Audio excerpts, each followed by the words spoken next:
Hello, and welcome to the A's and B's of Horror. I'm one of your hosts, Jim, and with me, as always, is. What? Try again. Mark. Much better. Much better. I like to change it up. Yeah, of course you do. But that just sounds like you're barking. Wow. That might make more sense than what I normally do. So we had some storms in my area last week, and I was not able to watch the movies. So we decided we're going to do another off-the-cuff type episode. We found two more lists to discuss. Right. So And today, we may swap it up a little bit and do more of this sort of content in between the episodes, I think. This is fun. I think it's fun. And Sarah Miley Cooper and our friend Mr. Alderman both think it was fun. So why not try it, right? Well, we are here to serve our friends. Our Both of them. Yeah, three, because my mom is still a fan. She just hasn't listened lately. That's bad. I know. Okay, so what do we have going on today? We are going to discuss your favorite genre of movies, sir.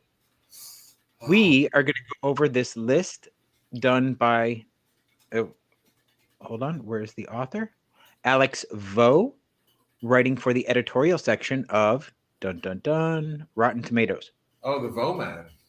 Yes, the Vo Man. This is 25 essential slasher movies. So when it comes to genres, Yes, or subgenres, I should say, where would you place slashers as far as your favorite? it would be in the top three, if I'm being honest. I generally really enjoy them. I don't mind slashers. I think it just got oversaturated. Yeah, that's true. They became very just predictable. It's kind of like whenever we go through phases, the zombie phase, the vampire phase, but the slasher phase kind of stuck around. Here's my hot take: I don't really picture Nightmare on Elm Street as a slasher. Okay. But just because there's fantastical elements of it, which I think makes it not strictly in that genre. Well, I mean, I could see the first Nightmare on Elm Street being considered a slasher because it was more grounded in reality. But as they went on, they did get a little more far-fetched. Well, you know what I mean. They got a little more fantastical as it went on. Right. And the budget increased, obviously. But I think the first one could be considered a slasher film. Yeah, I mean, whenever you think slasher, right, you think how does the victim kill? Or sorry, how are the victims killed, right?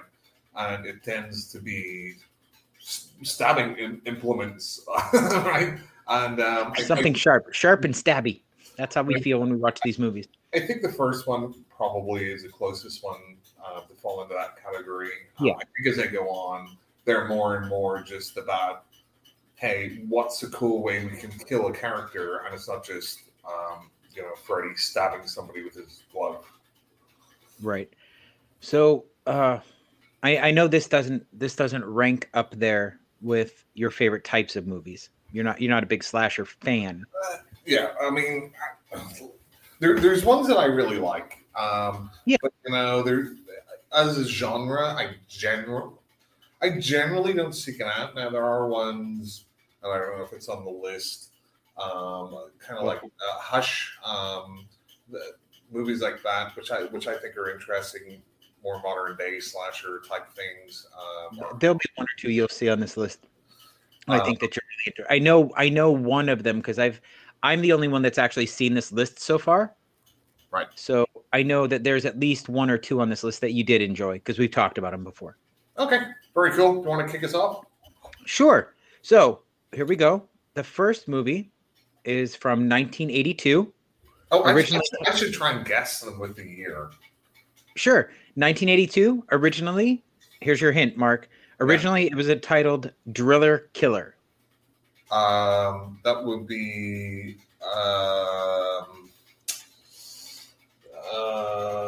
what do you call the one? God. Directed by a female. It's Slumber Party Massacre. Correct. You are correct. That is number 25. Way to go, Mark. And I have not seen this. I have not probably seen this since the early 80s. So, I mean, it's your typical TNA, girls getting naked while a guy runs around with power drill killing them. And this is always one that comes up on, like top 100 horror movies or the top 100 horror movie moments. Yeah. And they always talk about it was a female director, so you can't accuse it of being misogynistic and a lot of sexual undertones with the girls getting penetrated, etc. But I can't really speak to it. I know the sequel's supposed to be pretty bonkers, where it's like this rock and roll guy with like a guitar drill and stuff.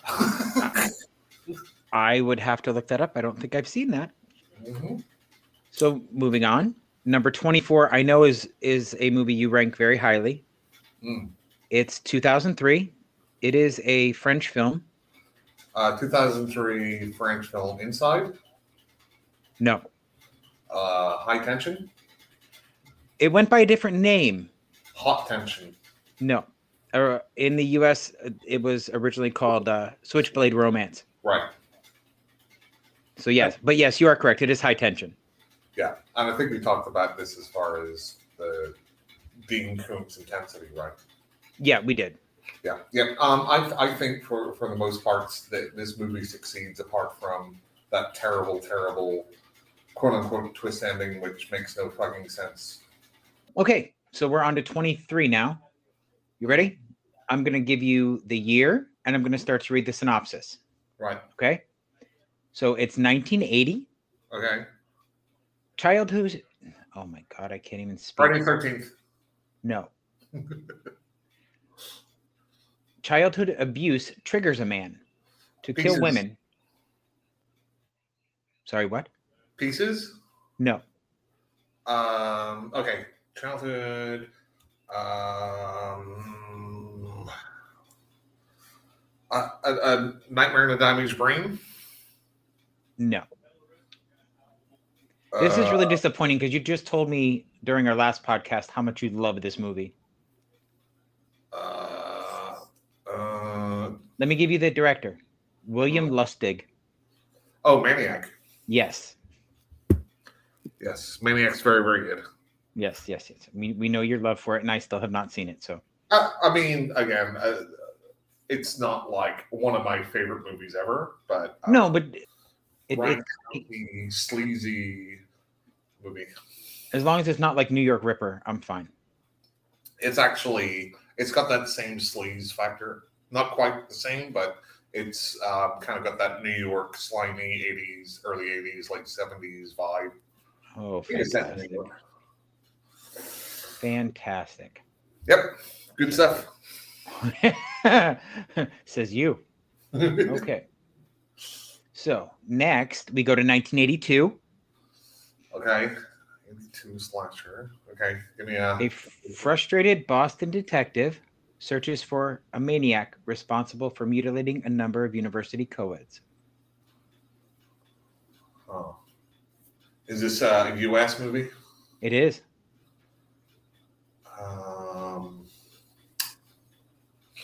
82. Come on. You're supposed to be so good at this. Give me one of the actors. Who's the main actor? Christopher George.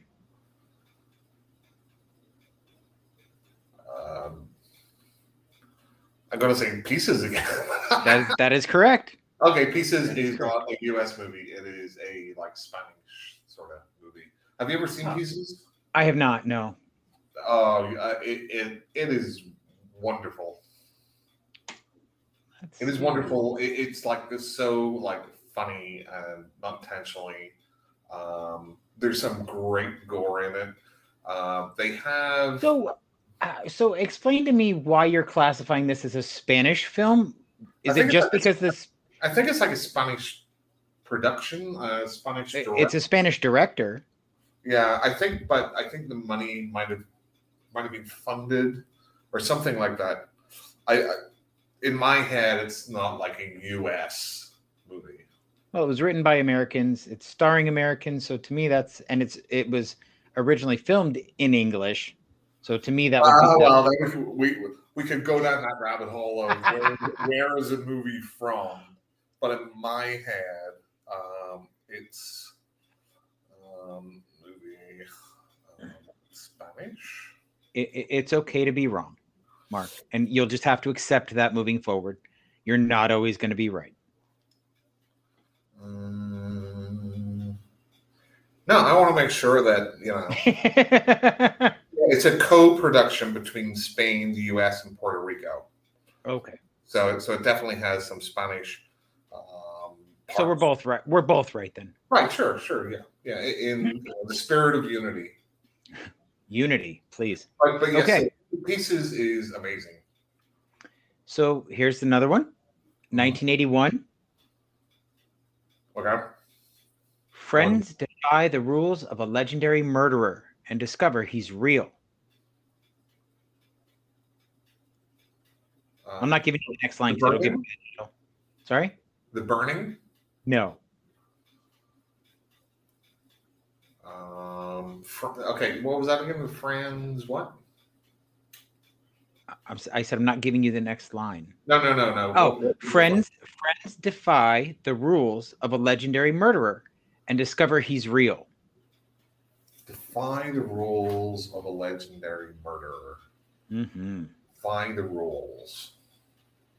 So we have a murderer with rules that they defy. Mm-hmm. The dryer scene was probably my favorite in this movie for some reason. I don't know. I don't know why, but it always sticks in my head. Bloody Valentine? Yep. Yeah, I really like the original and the remake. I think we talked about the remake, didn't we? We did. We talked about the remake, which I did not like at all. Yeah, I like them both. Okay. This next one is from 1986. Ooh. Okay. Years ago, this is going to give it away. Years ago, Tommy Jarvis killed infamous hockey masked murderer Jason Voorhees. And in the intent... Nightmare on Elm Street. Friday the 13th, A New Beginning? No. The one before that? Yes, Jason Lives. Jason Lives. Oh, yep. The New Beginning was the one where it's not Jason. No, this one is... No, that was... That was the new... That was... That was the one after Tommy Jarvis killed Jason, like right through the head. This had the same actor in it, and I think you're right. I think this was the one where it wasn't actually Jason. Yeah, I don't know. This was one of the cops. No, it was the ambulance driver. Or the ambulance driver, right? Okay, he wore a uniform. I remember that much. His kid got killed because he offered some chocolate or something. a lot of those Friday the 13th just kind of meld together for me. They do. They do get a bit ridiculous. So it's funny that they point that one out, though. Yeah. Well, I think that's because it wasn't Jason, so it does qualify. I mean, the whole series is all slasher based anyway because he uses a giant fucking machete. Right. No, but this one, out of all the Friday the 13th, why they chose. Well, we're only at number 20, so give it time. Oh God, I hope it's not a whole bunch of other Friday the 13th movies. Well, yeah, that would be numbers 19 to 1. They're all Friday the 13th. All right, what's up next? 1981. A crazed World War II veteran gets revenge on the Prowler. Yes.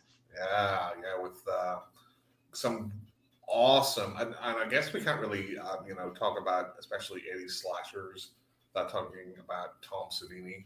Of course. Some of the effects in the Prowler are great, and I really like the Prowler too. It's funny because I don't really like slashers, but a lot of these ones that we've talked about. Yeah, right. At least like whether I rewatch them often, probably not. But I still find value in them as far as. And have you seen The Prowler? Jim? I have not. I know the mask from it, but I have not actually watched the film. Okay, it's good.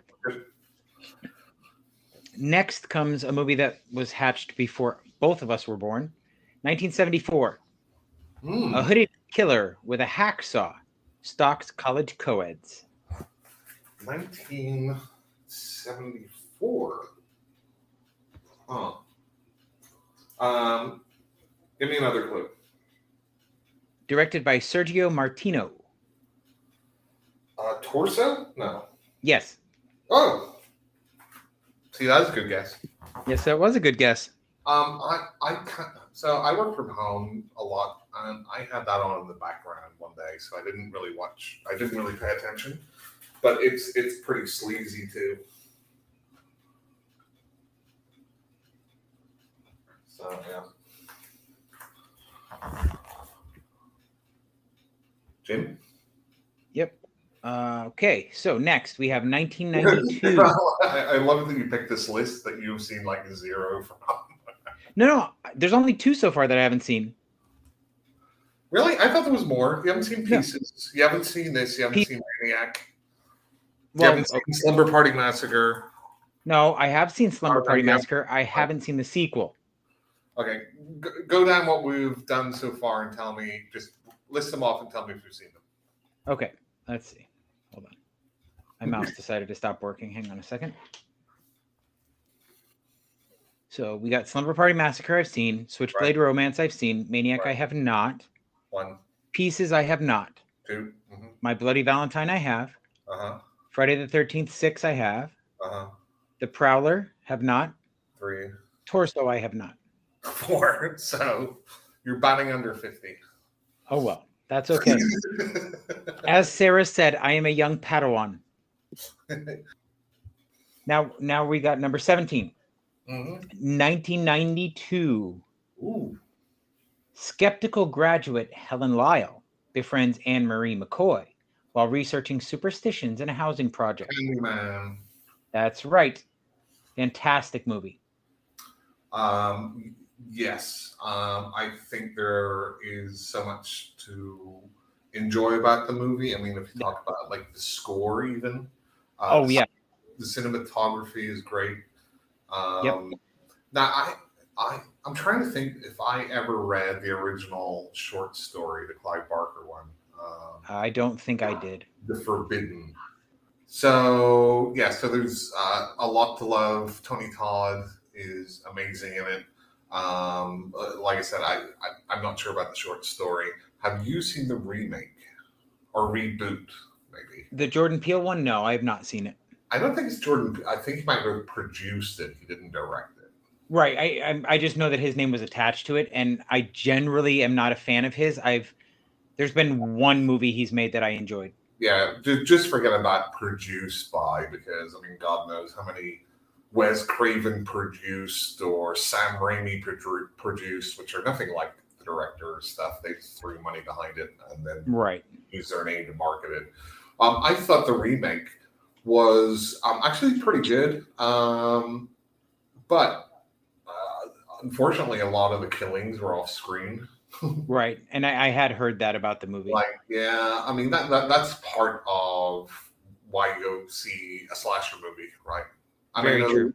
There was a lot of political and racial context in there, and even the poster, say his name is very kind of relevant. I thought it was a good marketing angle. So it's definitely worth a watch. I just felt that there could have been a little bit more on screen to lighten things up a little bit.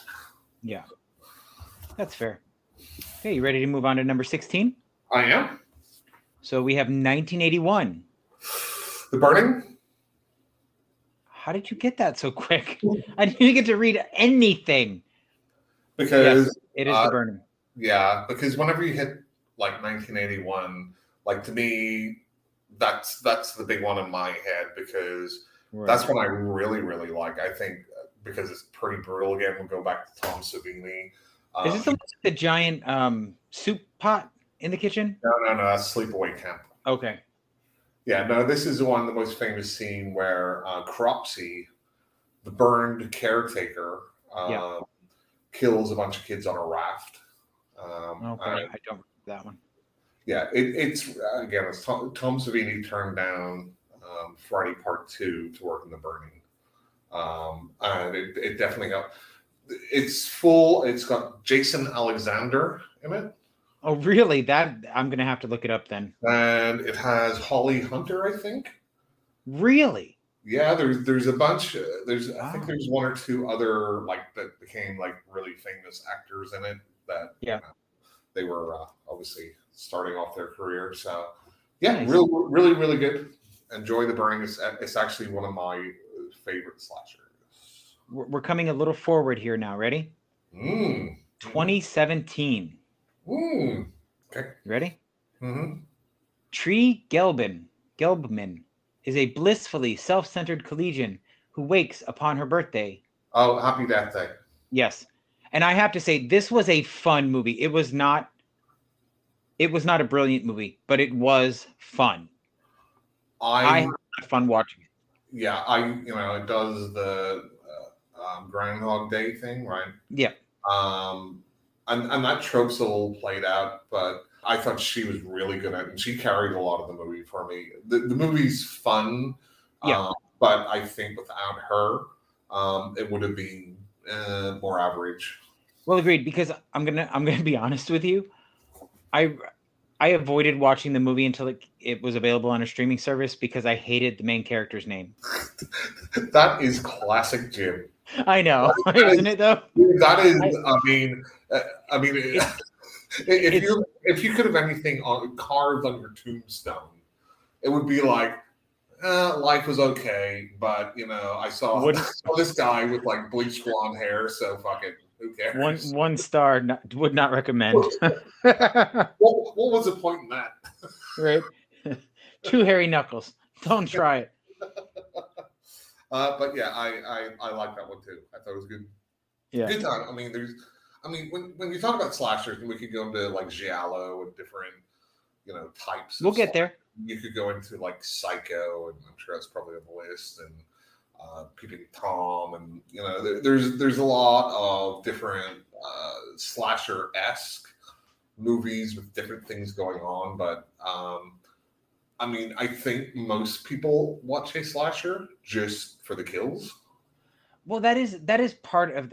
But you have to at least latch onto something in the film, whether it's the humor or the characters are likable, or they're super annoying and you just want them all to die. Right. There has to be something to make you interested to continue to watch just to get those money shots with the kills. Right. Yeah. Because there's so much garbage out there. Again, slashers can be boring. Yeah. There's a real tendency of filler because, especially in the 80s when they were so prevalent, right? The producers would just look at it and say, "Let's think of a holiday now." Yep. Okay. And we have to make this movie at least 80 minutes. Right. We don't spend too much money on it. So this next one was fun also. Number 14. 2011. The Davisons, an upper-class family, are extremely wealthy, but also estranged. In an attempt to mend their broken family, that's all I'm giving you. And I will say this movie is a lot of fun to watch just because of the kills. Is this a well-known movie? It is a very well-known movie. It's not like The Purge or something. No, but it... Davison? Yep, it's Adam Weingart is the director. Not You're Next. Yes, it is. Oh, okay, yeah. See, I wouldn't like that. Yeah, I really like Weingart. And there's, we have Barbara Crampton in it too, which is always a major plus. And I'm glad she's kind of had a renaissance in her career, that she's come back to acting. I thought this was super fun. I wouldn't call this a slasher movie. I would call this a home invasion movie. And I know there's different, Yeah, if you want to get technical about it, but if you had a pie chart, This is one of those Venn diagrams where you have slashers on one side, home invasion on the other, and it just happens to be in that middle area where it crosses. Right. Yeah, I mean, because there's multiple killers, it doesn't feel like what I would envisage just a classic slash. I think there's slasher elements to it, but Yeah, I agree. I agree that I can see your point there that it's not necessarily it's not a stereotypical slasher flick, but I can see why it was included in the list. like I don't consider like Last House on the Left a slasher movie. No, and again I can see that, but I can see why it was included in the list because I think with this list what they're seeing is it's not necessarily just about the stabby pokey stuff. It's more about the just how the kills and the motivation behind the kills. You know what I mean? And there's elements to everything, right? Yeah. I could look at Jaws, and some people say, "Well, that's not horror." I disagree, but I disagree also. But I can see their point of view, and I wouldn't say, "Oh no, you're wrong." I would if you're just calling it a thriller or an action adventure, even because it is those things too. So yeah, I mean, again, you can go down rabbit holes of right. What subgenre is this? But on a list of slasher movies, I probably personally would have excluded that one, even though I love the movie. But yeah. Okay, so now we're going to go to 1988, sir. Okay. Gunned Down by Detective Mike Norris, Dying Murderer. Okay. Go ahead. Gunned Down. Oh, Child's Play. Yes, absolutely. Yeah. And this Charles Lee Rafe. Yeah, this is obviously a slasher. Obviously, because he was a serial killer before he became a doll. Right. Well, and the whole setup is a slasher.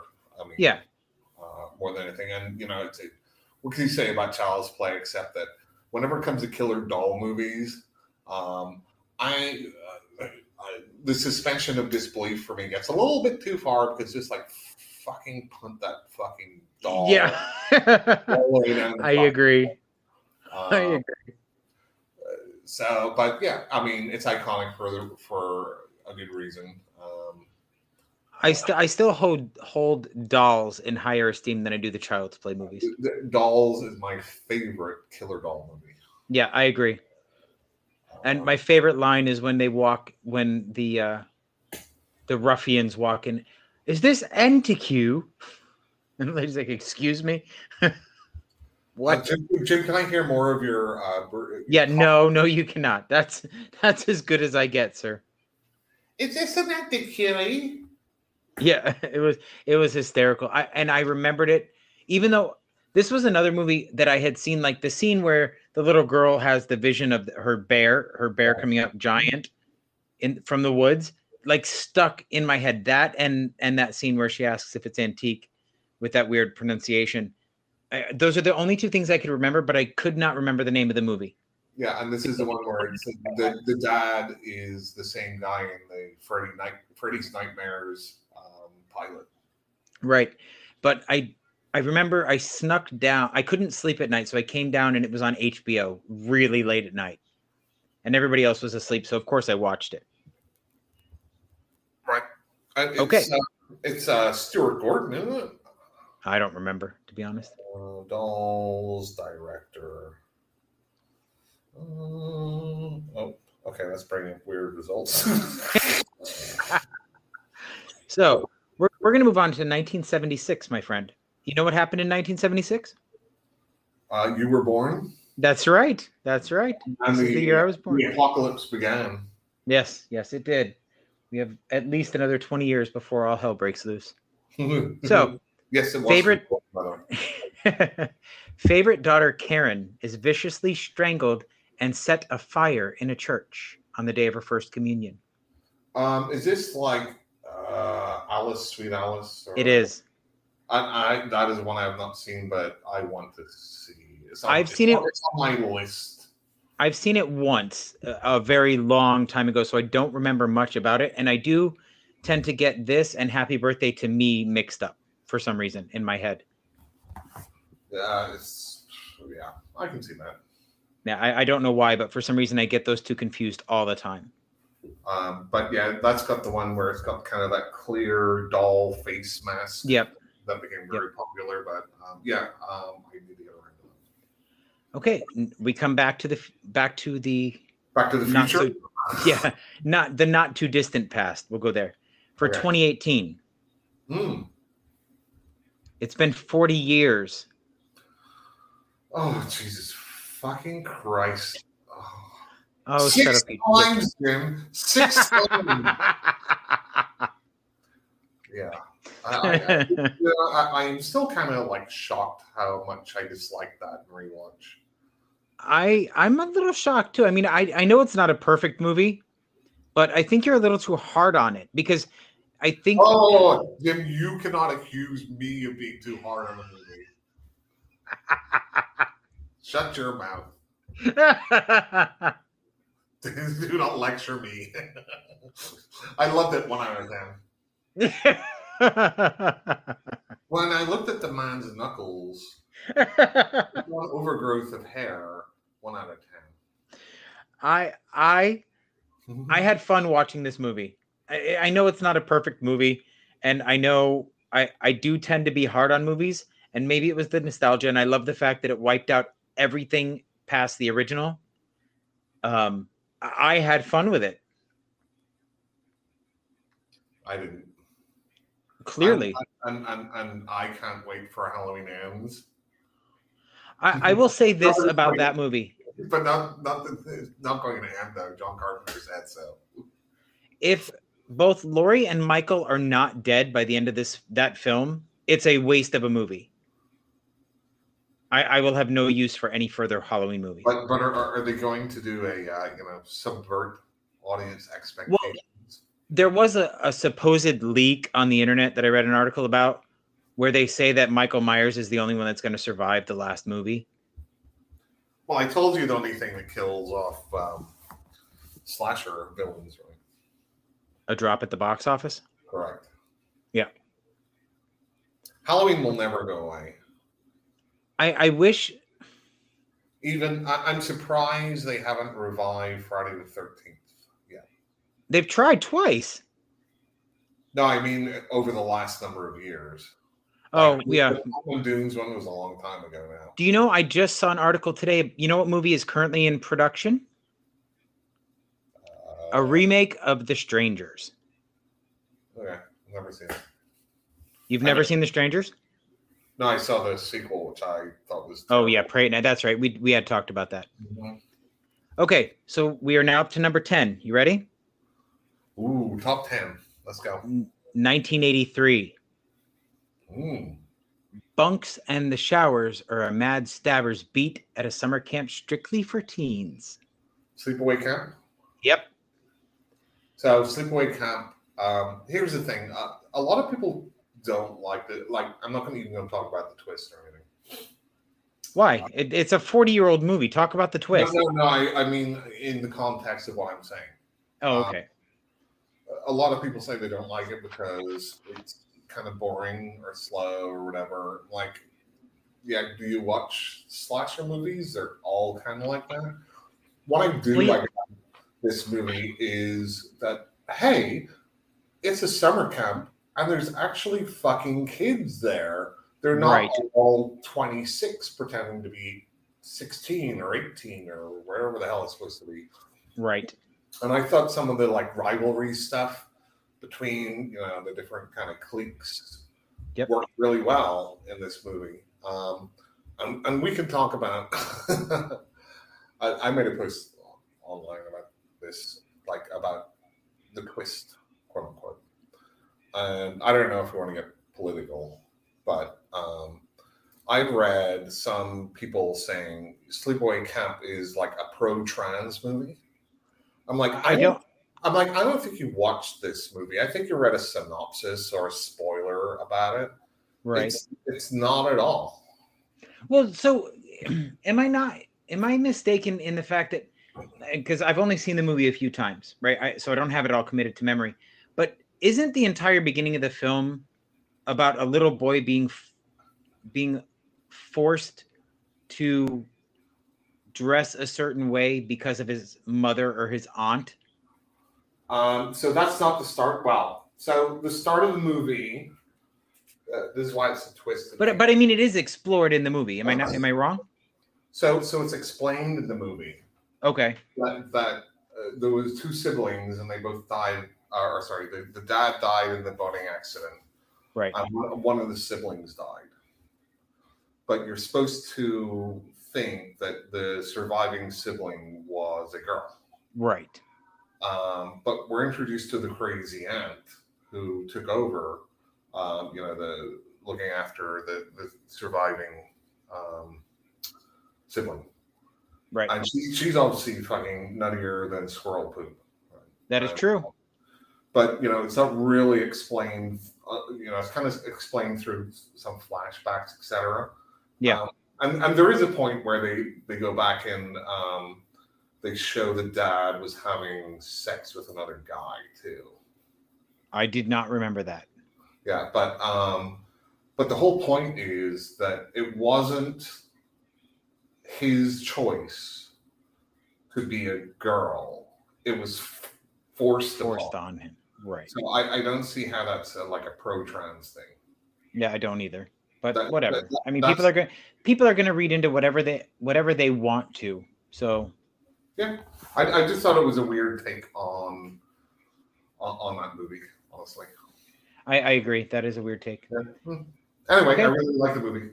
I did too. Another Canadian slasher movie, by the way. A lot of these films the low budget slasher flicks from the 80s were filmed in Canada. Yeah, or Canadian productions like My right. One Time, and there's a few of them beyond that. So number 9. Number 9, we're going. Okay. We're going to 1987. Mm. During a hallucinatory incident, young Kristen Parker has her wrists slashed by a dream-stalking monster. Okay. Nightmare on Elm Street 3. Correct. Yep. My favorite series. The first movie I ever got excited about a sequel. Yeah. The first time I ever got excited about a sequel, all of it stemmed from the trailer when it would come on TV, when you saw Nancy fall through the chair. Right.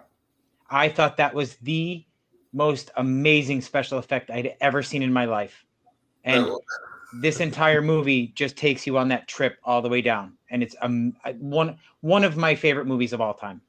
Oh, yeah. I think it's the quintessential Nightmare on Elm Street movie because it's got Freddy where he's funny, but he's also not funny. We have, returning cast. We have an opening of the mythology. We have more of the fantasy type kills, which really, as an audience member watching the first one, you always thought, well, I could really open this up. Yeah. To more interesting kills. Very well acted, very well shot. Classic. And visually stunning. Like the scene where they go down into the boiler room, I thought was just amazing. Yeah, directed by Chuck Russell, I think. Who also did one of the most under talked about remakes, which is the Blob remake. Which did not realize that. Fantastic. I will say you do get to see a very young Larry Fishburne in this movie. Right, and yeah, he is Larry. he is credited as Larry, not Lawrence. Okay, number 8. You ready? Mm-hmm. Scream. No. 1980. Okay, that would be Friday the 13th Part 1. Correct. Right. Yeah. It is. And what? Go ahead. No, go ahead. No, I was going to say, what is the big thing that people miss about the Friday the 13th series? About the series in general? Yes. The thing that people miss about the series. Nobody seems to remember this fact about the series of movies. You will have to elucidate on that. It didn't start with Jason. It started with his mother. Right. No. People know that. People know that from Scream, even if they've never seen it. No, but I'm telling you, if you ask them who the killer is from Friday the 13th, everybody's going to say Jason. Everybody. Well, that's the Scream thing. You can't say that now. Yes, you can. I guarantee if you ask 10 people, 9 of them are going to say Jason. If you ask anybody that's got any sort of... We're not quantifying this. I'm saying if you walk 9 people on the street and ask them. If you ask anybody that's got any sort of even mild interest in the horror genre, they're going to know that. No, see, you're quantifying it. We're not quantifying this. I'm saying if you walk up to 10 people in the street and you ask them who the killer in Friday the 13th was, they're going to say Jason. Right, but what does that say about anything? It proves my point. Well, no, just because Jason is, you don't have to defend the general populace. I'm just saying, if you ask the general public, they're not going to remember that Betsy Palmer was the killer in the first Friday the 13th. If you ask most people, hey, what is the name of that slasher movie from the 80s with the killer doll? I guarantee you most people will say Chucky. I agreed. Right, because the general public is idiots. But I'm saying... You heard it here first, folks. No, Mark is calling everybody idiots. No, I'm just saying the general public. Obviously not these erudite people listening to this right now. They're very sagacious. Keep digging, Mark. Keep digging.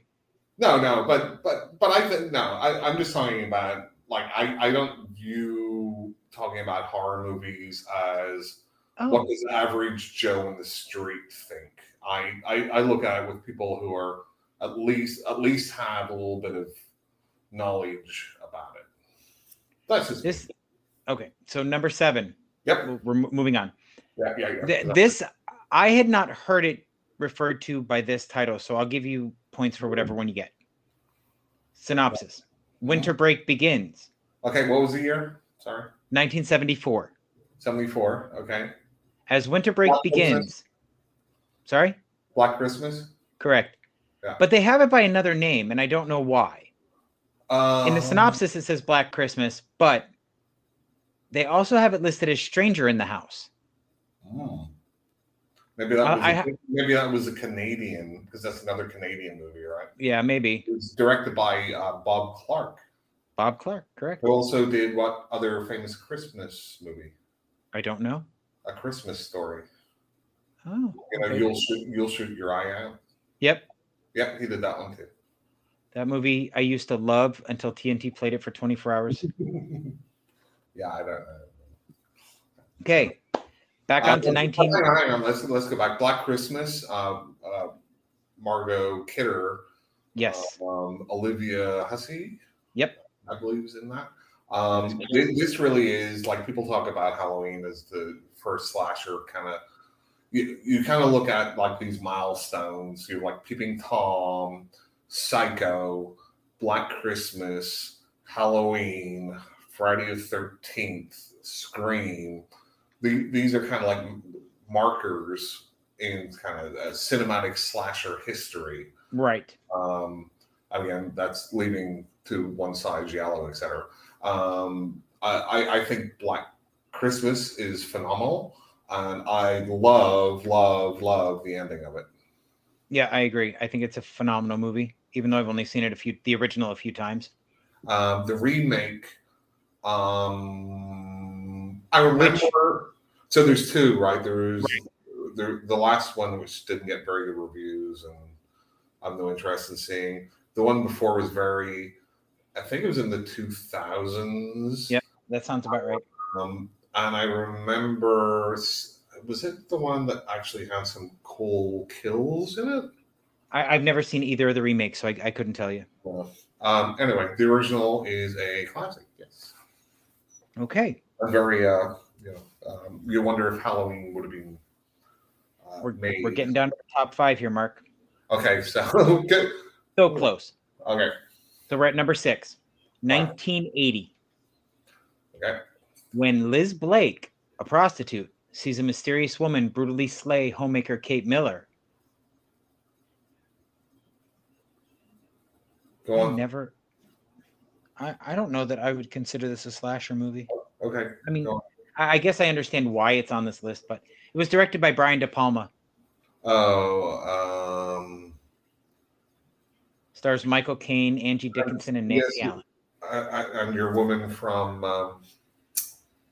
RoboCop. What's her name? Nancy Allen. Nancy Allen. Yes. Yep. I know you're. I know you're. In fact, I was watching something where they were talking about it. Dress to Kill. Dress to Kill. Yes, yes. And this one is, even though I've not seen it, by all accounts, it's very much a giallo. That Murder. Yeah, I can see that. I mean, because I've only seen it once or twice. The killer's like a cross dresser or something, so it was like kind of like trying to throw the audience off. Yeah, that would make sense. Okay, so now we're on to 1987. We have now entered the top 5, sir. Ooh. Okay. This is interesting. A hooded figure forces a young diva to watch as he murders performers. Stage fright? No. Opera? Yes. Okay. Dario Argento. Yes, that's the most famous kind of screenshot or whatever you would have. That is the lead girl with needles taped under her eyelids so she can't close her eyes while the murderer is killing people in front of her. I have not seen it, so it's good. It's good. Interesting. Okay, so number 4 is a movie I've never even heard of. 1971. Oh, by the way, sorry, with opera, yes, it's even worth watching. There is with Argento, he is like a thing with animals and stuff, as far as putting them in his movies and making them symbolic. There's a wonderful crane shot above a theater, with the audience, where it's like it's supposed to be like a crow or a raven flying around, and it's just the most amazing shot. Okay. Yeah. I don't know. Okay.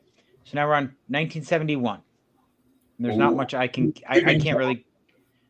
I'm not going to be able to give you much on this one, but the synopsis. 71. Peeping Tom? No.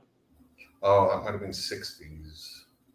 Following the murder of Countess Frederica Donati, an heiress possessing a beautiful piece of beachfront property, and that's all I got because they cut off the synopsis. So I'll give you. This sounds like a Bava sort of. It is a Bava movie. Bay of Blood. What's that? Bay of Blood. No. No, that's not Bava. Blood and Black Lace. No. No. What's the first letter? T. Tits. No. I don't know.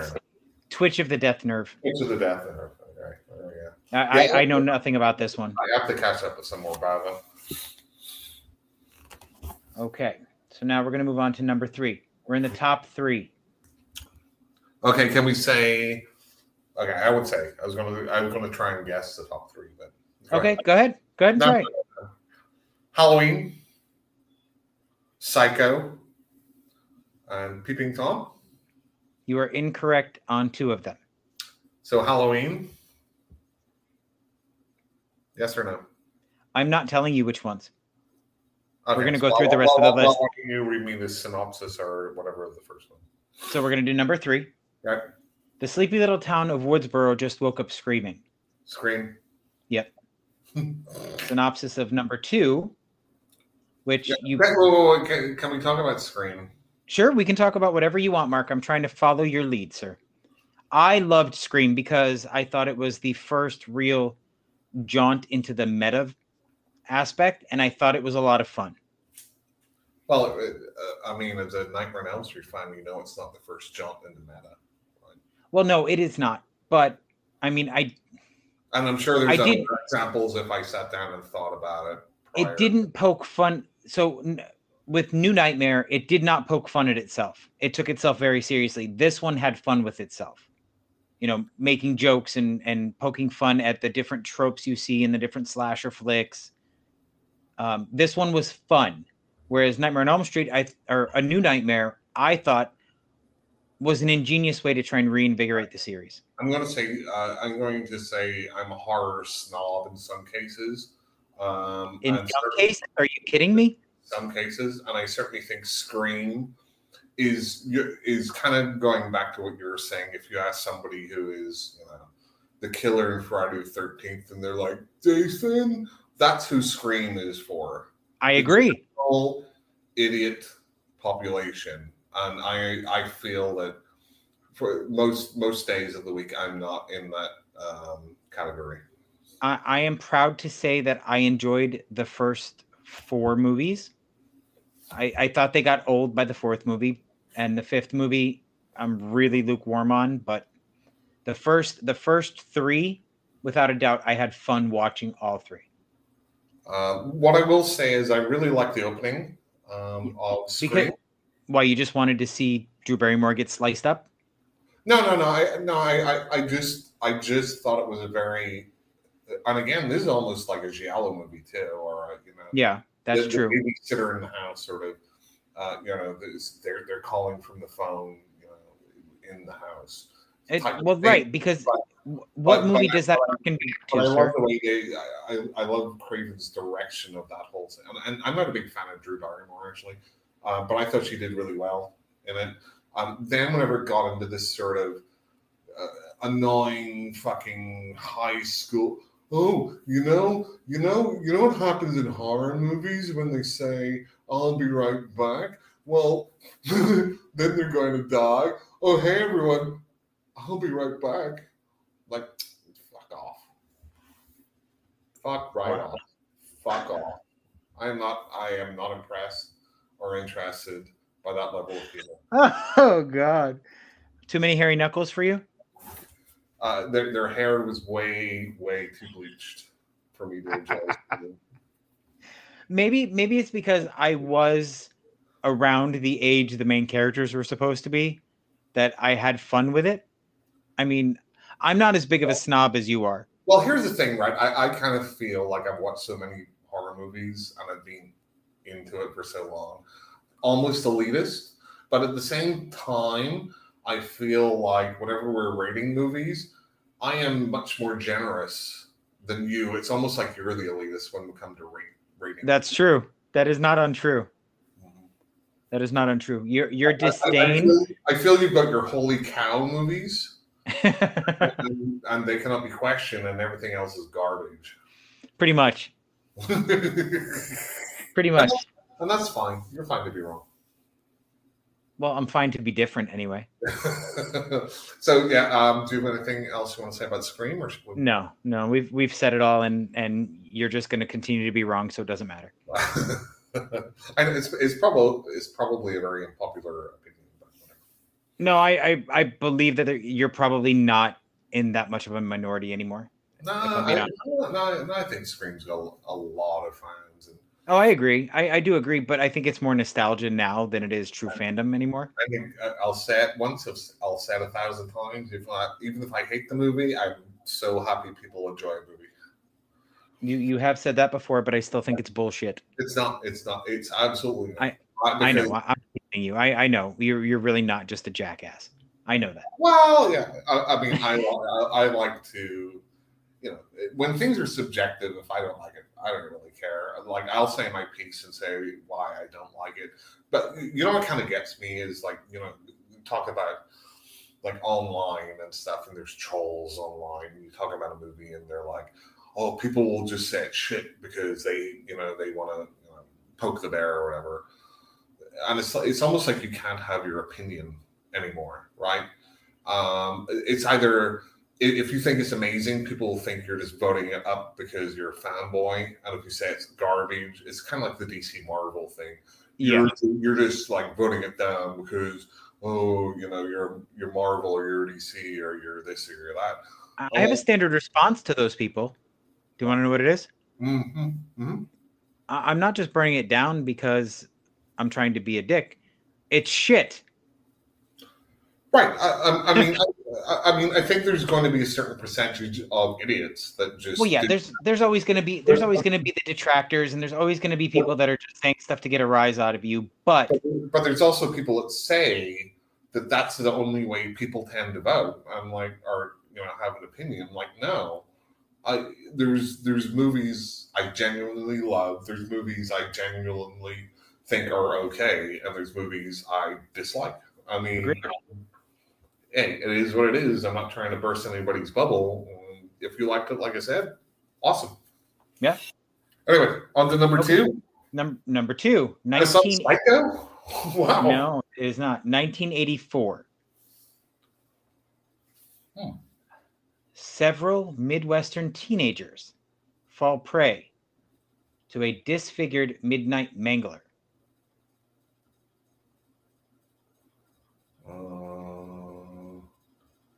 I selectively edited it to make it more difficult. Pardon me? The Town That Dreaded Sundown? No. I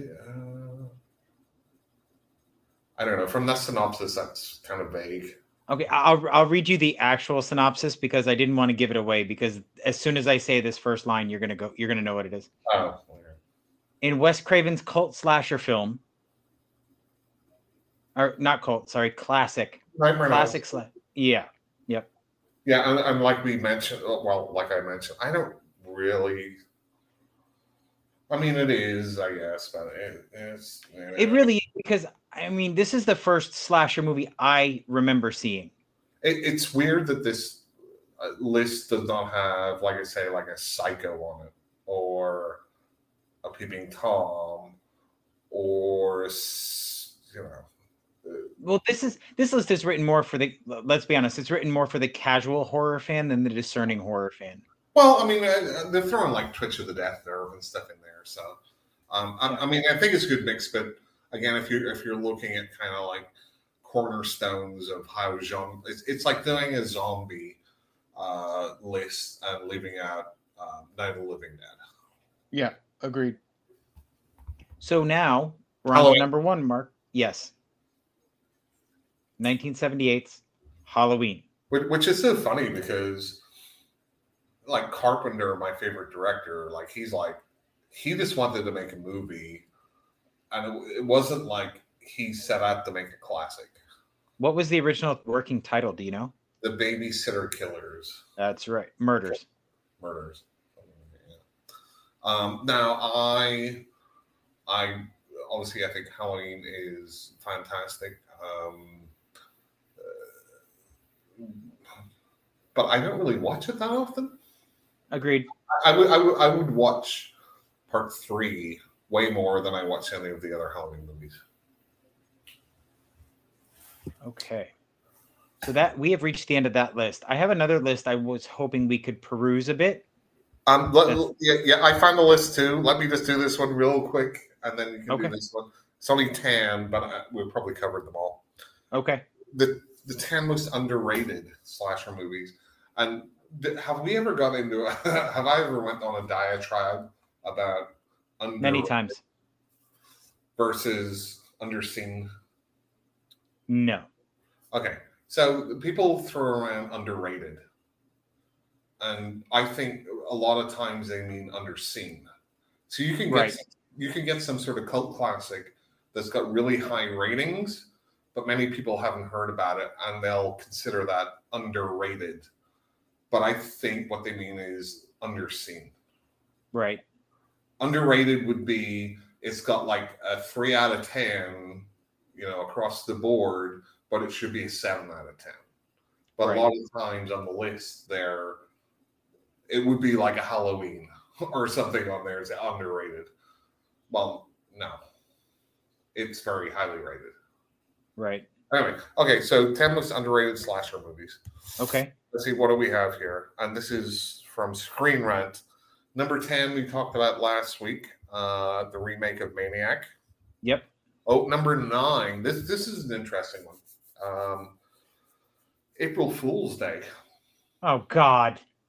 The remake was shit. No, this isn't the remake. This is the original. The original is amazing. It was fun. And the ending. Oh my God! When Amy Steele realizes that it was all a joke and all of her friends are still alive, like, it was palpable. Like, I loved when they cut all of the sound, so you just kind of feel the bewilderment on her face. I thought it was awesome. And this is the one you could almost say it's like meta, right? That is kind of a I don't consider it meta. No, I well, it's consider that just a twist ending. So so picture yourself in the early mid 80s with slasher movies all around you. I mean, to go out I was and there. say, hey, haha, audience, this really isn't what you were after, is, I think, a little meta. Anyway, just me. Well, Oh, number 8 Yep. is Hatchet. Have you seen Hatchet? I have seen the third one. I've not seen the first two. I think the first 3 are really good. They're fun. And even I even saw Crowley, which I think is the fourth one, right? I thought that was the least interesting. It was fun though. It was a fun low budget horror movie. If you go back and you watch the first 2, I think you'll see that there's a drop off in quality. Okay, that's probably fair, but I did enjoy them. I thought they were fun little low budget slasher flicks.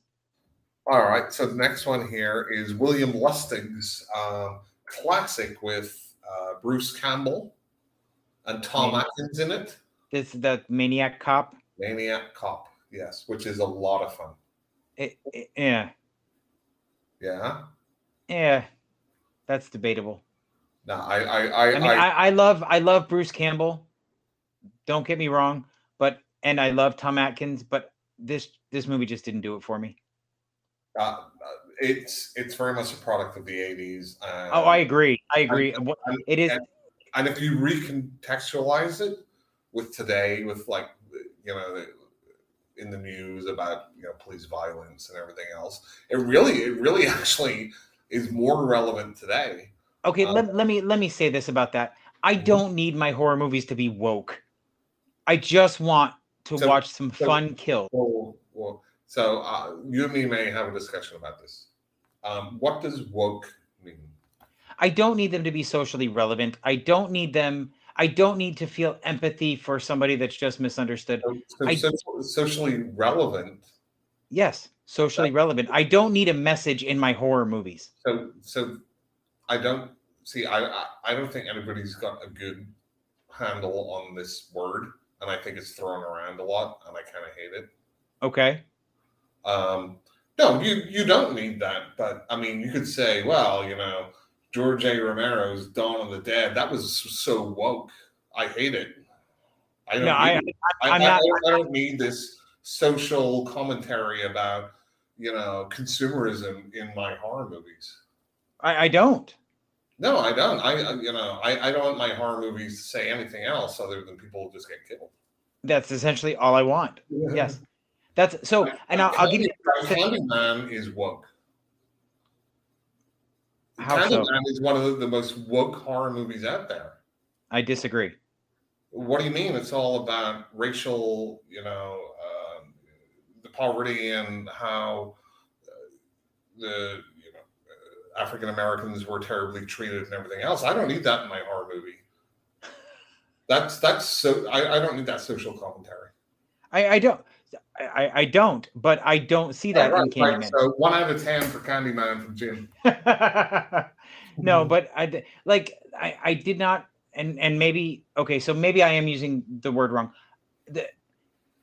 I have a problem when horror movies try to go too far to make a point and make themselves relevant to the time.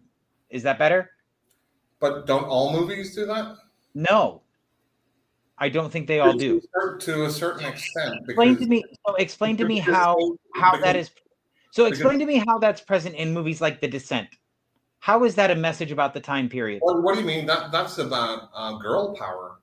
That's woke, Jim. That's feminism. You are so full of shit. Now you're stretching. No, what do you mean? I bet you if I look up The Descent, woke feminism, I will get some results from that. I guarantee you. Next. Okay, well, we'll get off this hot potato. Well, let me say this about that. Okay, so you may be 100% right. I may be misusing that word, and I may be misstating what I'm trying to say. I just think it's kind of like used as an accusation about things. I do agree. I do agree with you to most extents. However, I do think that there is a severe trend nowadays to put some sort of social commentary into a movie and make it relevant, and I don't need that. Well, I mean, it's the same as anything. It is, but there's also movies like I'll give you, for instance, with there one movie that you're going to think I was absolutely crazy about. I'm crazy for what I'm about to say. The Hunt. Have you seen it? Yep. Okay. I hated 90% of that movie. Well, I mean, I think because when you're going through the movie experience, right, through the experience of that movie, it seems like a love letter to the radical right. No, it's a criticism. Wait, listen, let me finish what I'm saying. And we can debate personal opinions one way or the other. I'm explaining my experience with that movie. Your wrong experience, man. Go fuck yourself, sir. You need more drama on this. We do, and that's exactly what we're building right now. And I think that was this whole. Okay. So you think it's a love letter to the right? So that's the way it appears through, 70% of the movie. It's these people were abducted from traditionally Republican or rural areas or red states where, and by red states I mean politically speaking, red states, and brought so that wealthy liberals could hunt them for sport. Mm-hmm. And that's the way the entire movie is framed, in my opinion. That's how, as you're experiencing the movie. Right. But then you realize, at least in my opinion, towards the end, when Hilary Swank and Betty, what was I forget the lady's name, the main character in.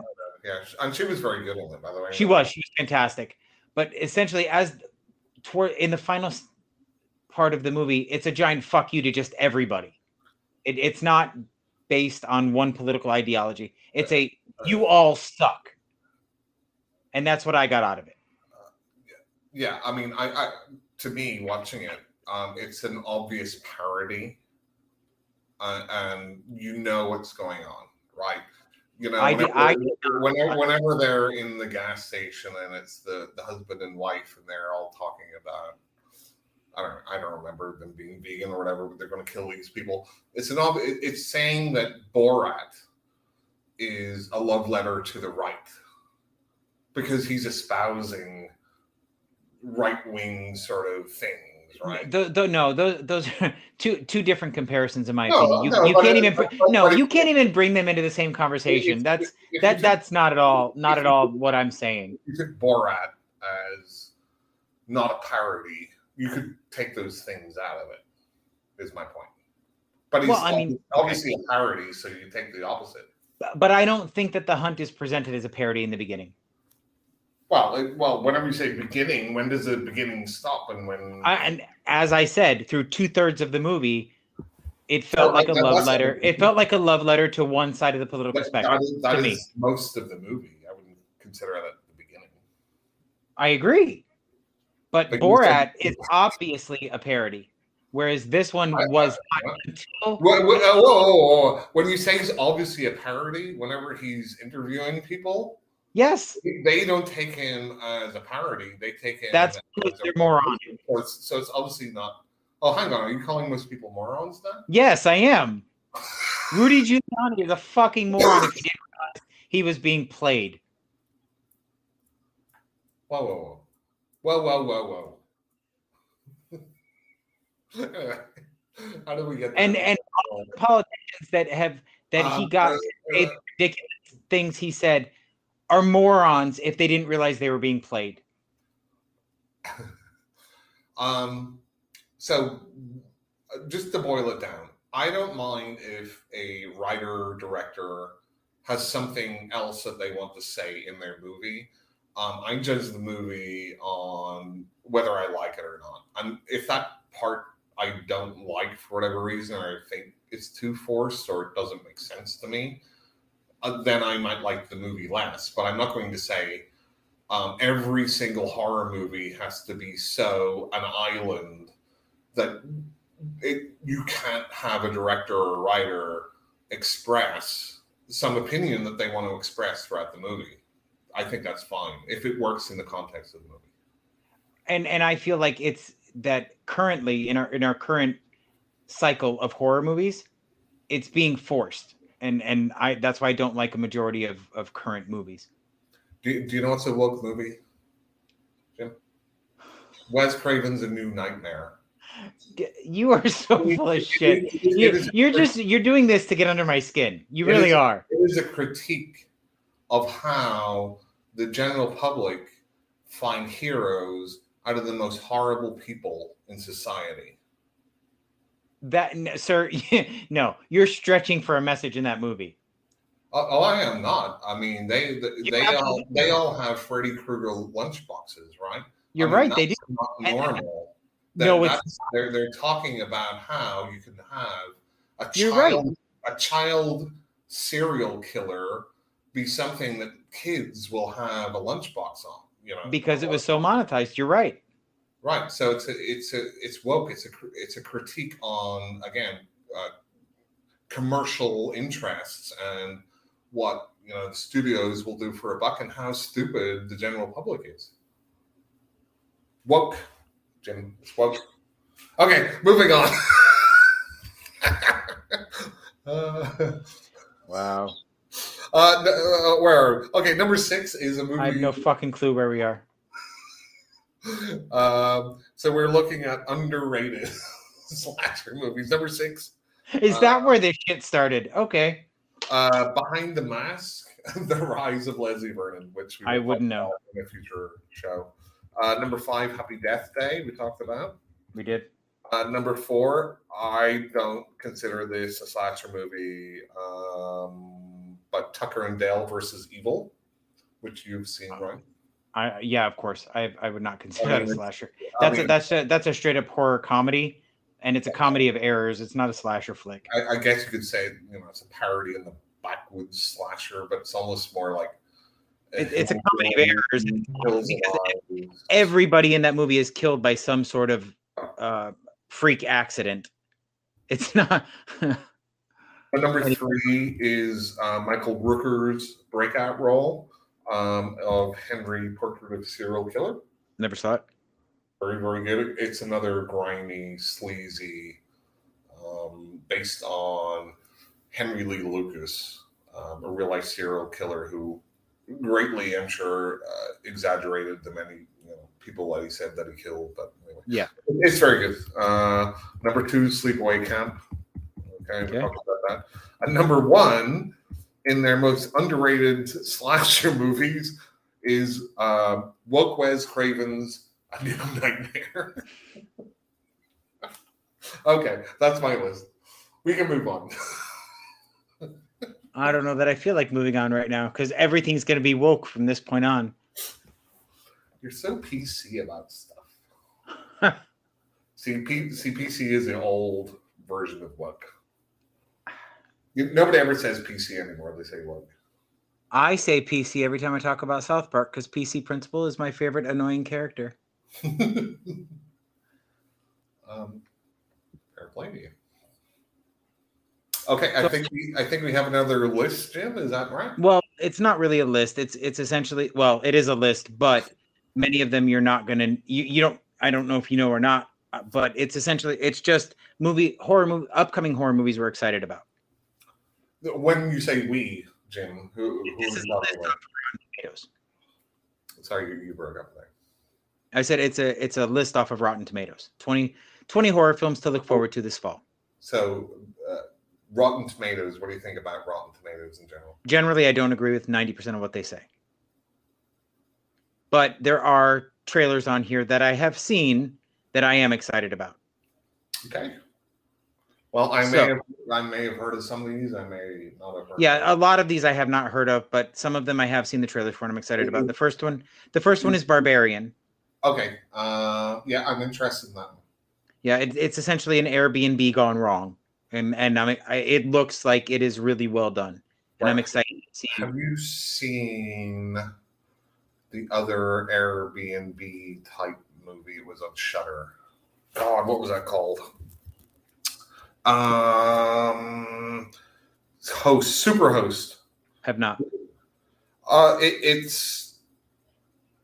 It's worth a watch. The ending sort of lets it down a bit, but it's still worth a watch because I'm well. I want to say okay. So yeah, Barbarian. Yeah, I am interested. The next Bill Skarsgård. Yep, Bill Skarsgård, and Georgina Campbell. Justin Long is in it also. So the next one I have not seen or heard of. It is a Danish film called Speak No Evil, and I'll just read you the synopsis real quick. Mm-hmm. It follows a Danish family vacationing in Holland with a Dutch family they meet along the way, lulling the audience before turning into an uncomfortable, gut-wrenching experience. It's an endurance trial and exploration of how far people will go not to make others uncomfortable. Oh, I like that. It sounds interesting. I like movies where there's a lot of social uncomfort. So whenever it's just like, you have to be in your best manners, but something else is going on, and right. I kind of dig that. It's almost like a Tarantino sort of stuff where it's all in the dialogue and the Mm-hmm. Sort of like what was it, the Invitation or The Party, where they're at a dinner party and the entire world is falling apart around them and they're trying to maintain this air of civility. Is it Coherence? No, it was either The Invitation or The Party. I forget. I'll look it up later. But it essentially the movie ends with a giant bomb being dropped on Los Angeles. It's almost like I say, like a Tarantino thing where, like, the start of Inglourious Bastards, whenever the Nazi guy, I can't remember the actor name, and he's just talking to the other guy, and it's just very tense because he's not coming out and saying explicitly that he knows he's hiding people under the floor, right? But he's just kind of drawing it out of them slowly, and I love that sort of. Those sort of scenes. So I like that. It's like Hereditary. I loved parts of Hereditary. So I'll just say, like, what as an example is whenever they're having dinner and the mom, it's after the girls died and she's talking to the son. It's just so uncomfortable. Yeah. That whole scene that I love it. So next is Pearl, which is the sequel to X. I've not seen X yet. I am not a Ty West fan, but I hear good things about X, and I really, really, really, really, really love the trailer for it. Well, I say that the trailer for Pearl looks like it could be fun. Yeah, I just love the colors, and I love just what they did with that trailer. I have no idea whether the movie's good or whether even X is good as far as if I enjoy it or not. Right. Like I say, like Ty West it is not batting well. I think a lot of his movies are slow, ponderous, and boring. I did like the one that he did that was basically the Jim Jones one. I don't remember what it was called, but that one was good. I enjoyed that one. But the rest of his movies, I've been like, eh. But this, I'll watch X, and if I like X, I'll probably watch the Pearl thing too. Yeah, the trailer. Agreed. So the next one is a remake of I believe it's a French film. It's called Goodnight Mommy. Mm-hmm. And I was interested in seeing the original, but I haven't yet, because the trailer intrigued me. It was very interesting. And I'm not sure how I feel about Naomi Watts in this movie. Ah. So I don't know if I'll see this or not. Naomi Watts. Austrian. The original was Austrian. Yeah, I've heard of this. I don't know much other than the title. Naomi Watts is one of these actresses which I find is either very compelling or just totally boring. Agreed. I 100% agree with that statement, which is why I'm not sure if I'm going to like her in this movie. Yeah, I mean, I'll go into a movie if she's in it, hoping that she's going to be the engaging. Right. And again, I think a lot of that is based on the writing. Right. And one of her breakout movies that I enjoyed that you hated was Missouri. Right. Yeah. No, she wasn't bad in it. I just thought the movie was bad. Right. So the next movie is Don't Worry, Darling. I've not seen this. Is this the one by Olivia Wilde? Yes. Okay, this is the one that's got this has got all the woke folk up in arms. Have you not heard about it? I have not. From what I'm reading from this, it's very reminiscent of the Stepford Wives, and I liked the original, and I liked the remake for different reasons. I liked the remake and the fact that it was more of a horror comedy. The original I just thought was very tense. But you didn't like Get Out, right? I did not. And I think that's just I think a reimagining, I think, of and I can see that point, but I just found it to be a very long and boring film. I was not engaged with any characters in that film at all. Okay.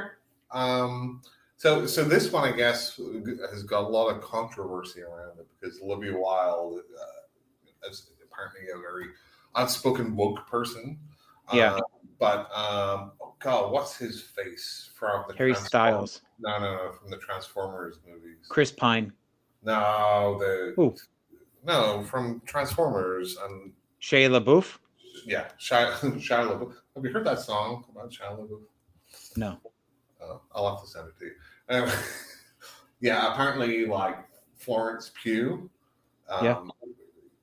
Like there was some stuff going on between, like he was like abusing her or being nasty around her and stuff. Well, considering he got thrown out of a performance of Cabaret for slapping the MC on the ass, doesn't surprise me. Yeah, but apparently, they were still begging him to appear, or Olivia Wilde was, even though that was going on. Blah blah blah blah blah. I don't care. I mean, the movie itself, to me, I like Florence Pugh as an actress, so I might watch it for her. Other than that, I'll wait for it to be in streaming. If I'm bored, I'll watch it. Yeah. So the next one, the trailer makes me uncomfortable, and it's just because of how drawn out everything is. Is Smile. Okay.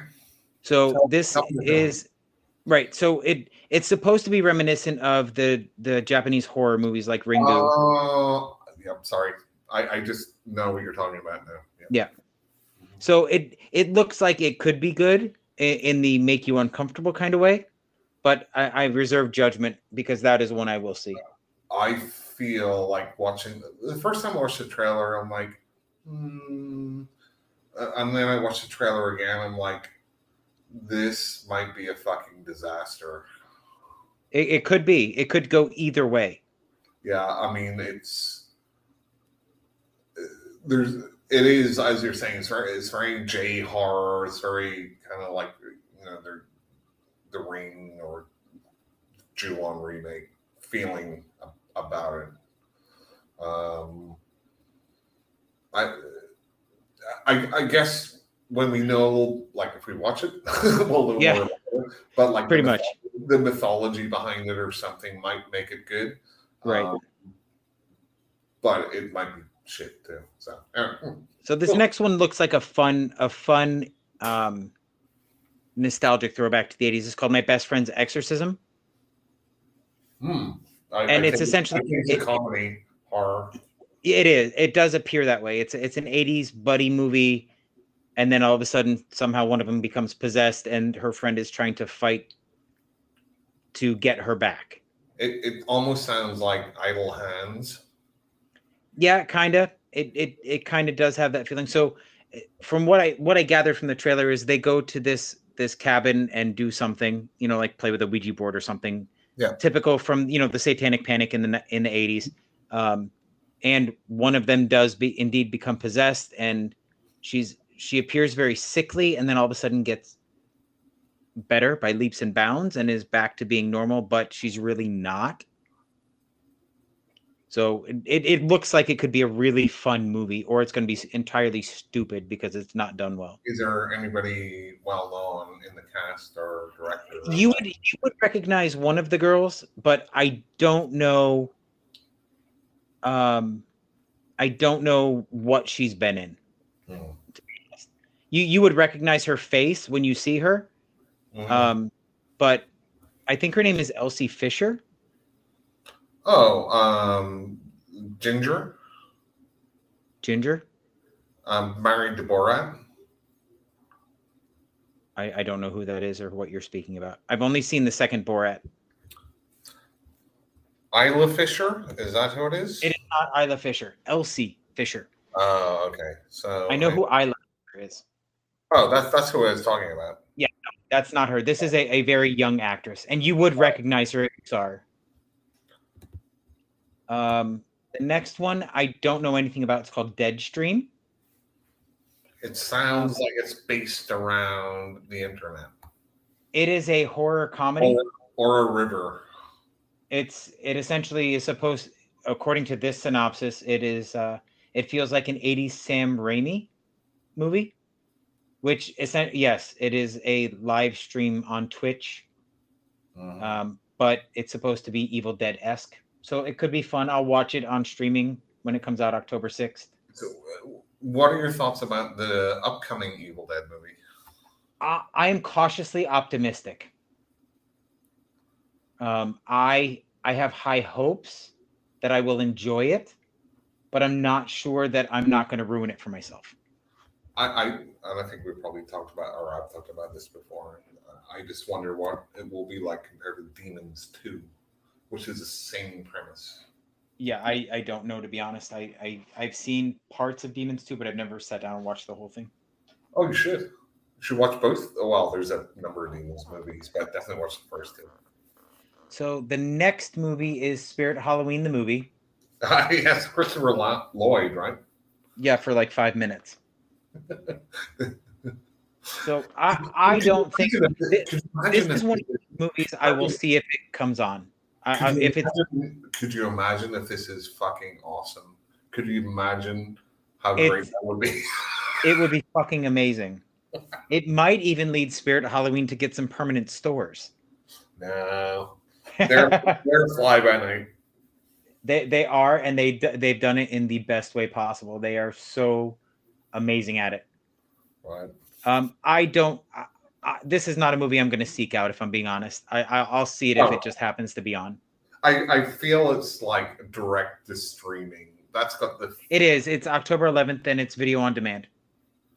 It almost like they've got like Hellraiser coming out in Hulu. I am cautiously optimistic about that one also. Yeah, I am. Yeah, I'm hoping. I want it to be. I want it to be great. But I am keeping my expectations just really low because because I don't really know enough about who's making it or what they're doing with it to get my expectations higher than that. I'll watch it and I'll just hope that they get parts even right. So the next movie I think you'll be excited about because it's going to reunite two of your favorite people. Halloween Ends? No. I was not being facetious this time. Okay. It's called Dark Glasses. Oh, Dark Glasses. One of your favorite directors. Okay. Dario Argento. Well, no. Ooh. Dario Argento is not one of my favorite directors. But Dario it's also has made some classic movies, but he is not one of my favorite directors. And his daughter is in this movie. Asia? Yes. So I'll read you the synopsis. and you can decide for yourself. It says legendary director Dario Argento is making his triumphant return to horror after a 10-year absence with Dark Glasses. This Giallo is set, is set in Rome and follows a prostitute who escapes a serial killer's attempt on her life, but is blinded in the process. As she recuperates from the attack, she meets a young boy that helps her. And that's it. That's the end of the synopsis. I wonder how old Argento is now. I have no idea. Dario Argento age. And it will be streaming only on Shudder. He's 82 right now. Wow. Asia Argento is 46. Okay, so she's our age. You know, it's weird. Like one of the movies which a lot of Argento fans don't like, but I do, is Trauma. Okay. And Brad Dourif's in it, actually.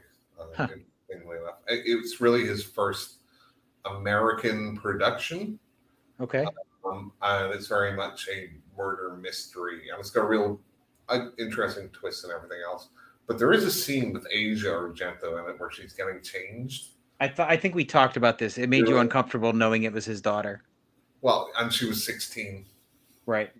And that's, although in Europe that's like 18 sort of.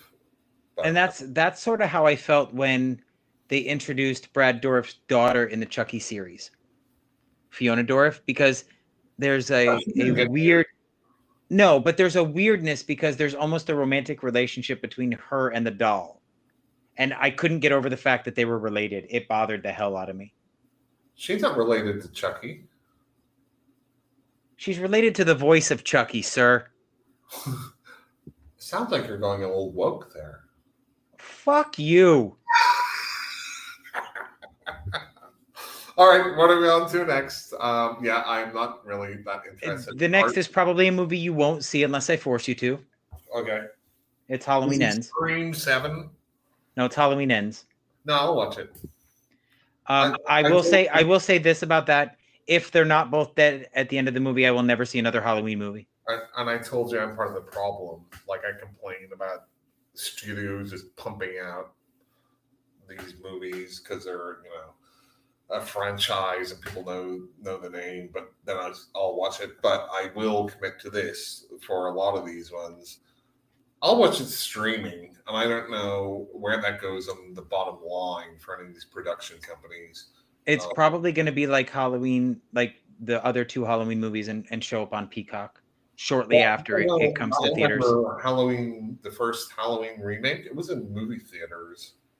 Right. The last one, was it? It was not. It was direct to streaming because it came out during COVID. Right. So it went straight to Peacock. Right. So, and I don't know how that affects companies' bottom lines or anything. Yeah. I refuse to. And the Hellraiser one is an interesting one because it's going straight to Hulu. Right. But if that came out in movie theater, I might be interested enough to spend the money to go see that. Yep. But the Halloween ones, no, they're not getting any more of my money. Sorry, Mr. Carpenter, I love you, but no. So the next movie is a movie I've not seen any in this franchise. It's VHS 99. So VHS 2 is one of my favorite horror anthologies. Okay. I highly recommend watching it. I think it's super interesting. I'm not generally a fan of found footage. They're not. So it's not. Well, found footage. It depends what you mean by that, right? Handheld shaky cameras. I don't like it. Right. So I mean, that's a technique. If you don't like that technique, I get it. Then you just don't like it. Yeah, and that's all it is. It's the motion. It makes me. Yeah, and that's fair enough.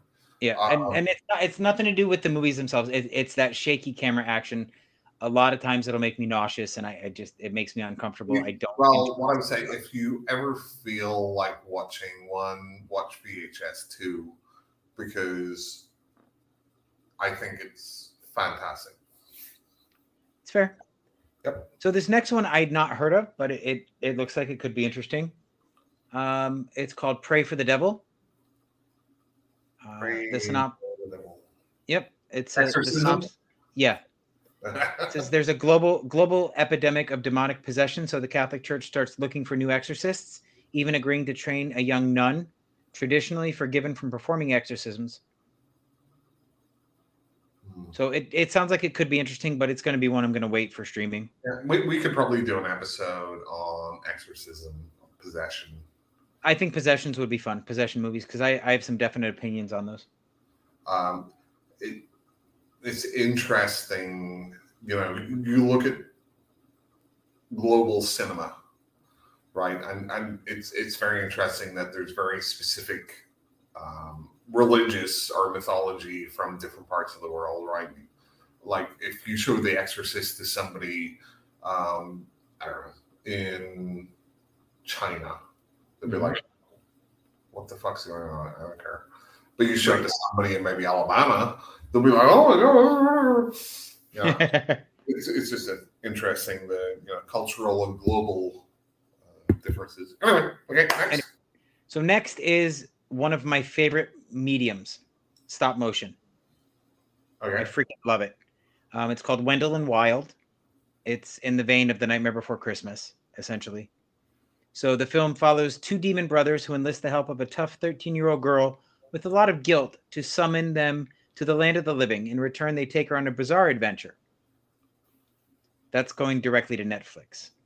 But that's a movie I'll check out because I love stop motion and claymation. So, there's a movie on Shudder called Mad God by Phil Tippett, who is basically known as kind of like a legend of stop motion. Yep. I started it a while ago. I have to finish it, but apparently it's fantastic. So let me ask you about that then. Yeah. How do you feel about puppet horror? Puppet horror? Yes. Like Meet the Feebles? Yes. It can work depending on the movie. So if you haven't seen it yet, Dave Made a Maze is great. Oh yeah. No, I know about. Oh, is there puppets in that? I know about the movie. I just don't know. When they go into the maze, they become puppets. Oh, okay. Yeah, it's on my. Did I start it one day? No, I don't. It's on my list. I never, or I know about it in general, but I've never watched it. This next movie reminds me too much. I don't know if you remember the movie Society. Yep. Brian. This one is a lot. Yeah, this one's a lot like that. It's called The Menu.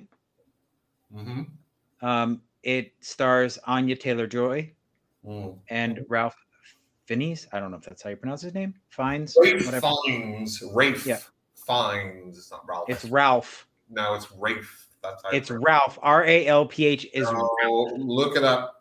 He pronounces it Rafe. I don't care how he pronounces it. I'm pronouncing it phonetically. That's his. So, do you want me to give you a call on the Pahoni? Yes, I do. I will answer it with my knife. Yeah. Now apparently it's Rafe Fiennes, but anyway. That's fair. I'm not gonna lie. I get annoyed when people mispronounce my name, and they do a lot. I know, John. Okay. Oh, shut up, you dick. Anyway, so I'll read you the synopsis. It says, never accept a dinner invitation, especially if it's on a secluded island.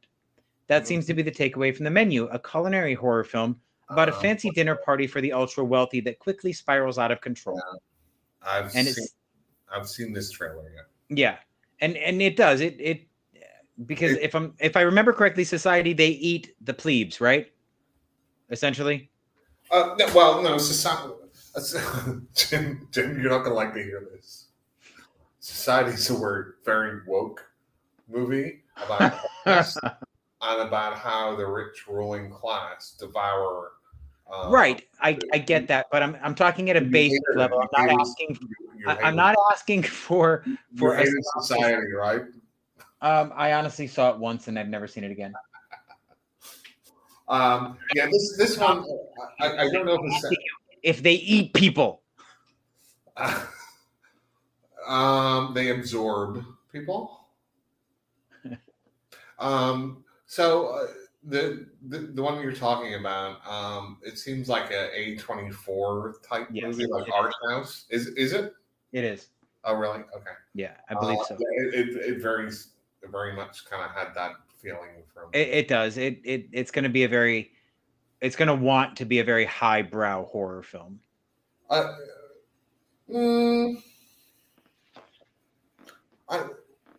We could probably have a discussion on that studio at some point too. Sure. So the next one I probably will miss because I don't like the visuals in it. It's called Bones and All. Are there knuckles, Harry? No, it's just it's got the whole. I don't know. It looks, from the visuals I've seen so far, it looks like a big budget flick trying to be an indie flick, and that bothers the shit out of me. So anyway, so this is it reunites. Okay, so it's Timothy Chalamet and Luca. I'm not even going to try and pronounce her last name, from Suspiria. They're a pair of lost souls in 1980s America, and they embark on a road trip across America, and they happen to be cannibals. Yeah, it doesn't sound. It sounds like a Bonnie and Clyde, but cannibals. Yeah, essentially. I do like. Well, really, I've only seen him in two things, but I like Timothy Chalamet. I've seen him in Dune, and that's it. I saw him in that and Don't Look Up. I've not seen Don't Look Up yet. Watch Don't Look Up. It's a fantastic parody of. It looks like it could be. Now, if you talk about woke movie, will you shut up? Oh my god! Honestly, that is the wokest movie ever.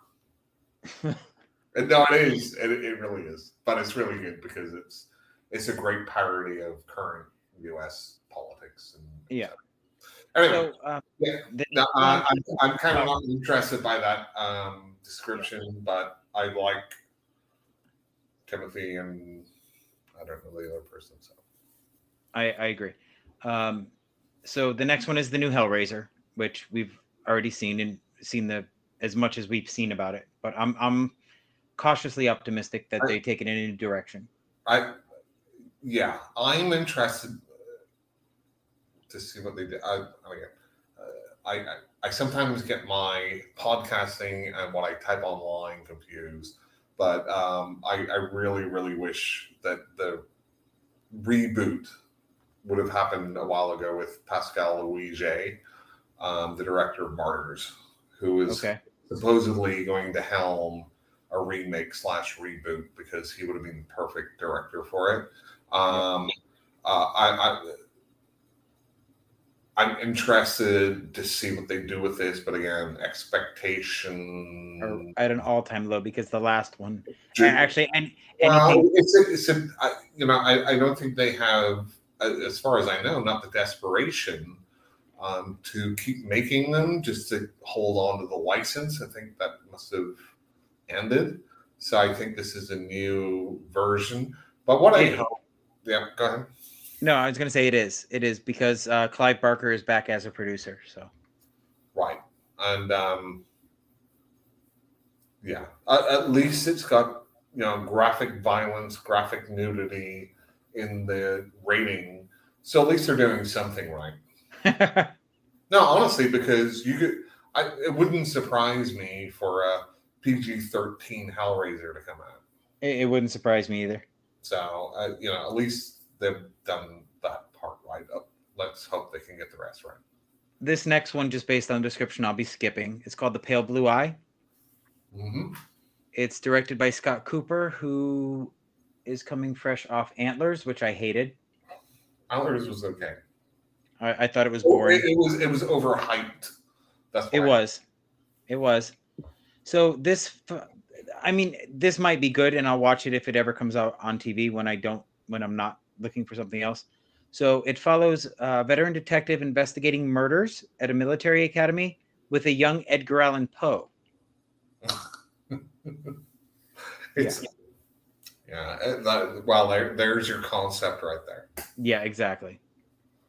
So the next, did you ever watch The Raven? I tried. That was like so forgettable. Yeah.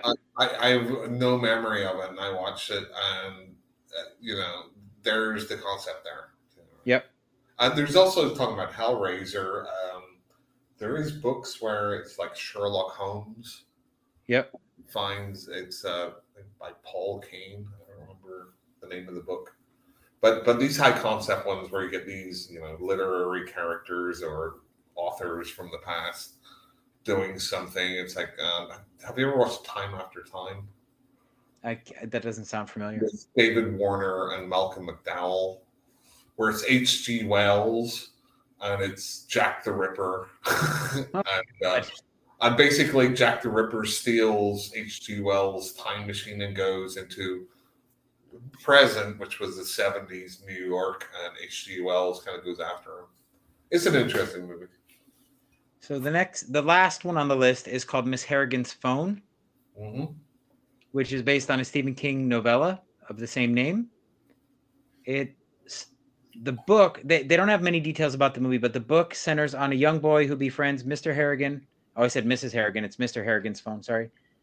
Shortly before he passes away, soon enough, he realizes he can communicate with him through the phone because apparently Mr. Harrigan gets buried with his phone. That sounds like a early 19th century conceit of like having a bell or something ring if you're in the coffin, you can still pull a bell that's above ground. And I will be interested to know because Donald Sutherland is going to be in the movie. I do love most of what I see him in. God, how old is he now? Oh, he's got to be in his high 80s. He's dead. Donald Sutherland age. I'm going to say, 86? Let's see. 87. Yeah. And it stars one of the young people from It from 2017. Oh. Jaden Martell. I don't know who he played.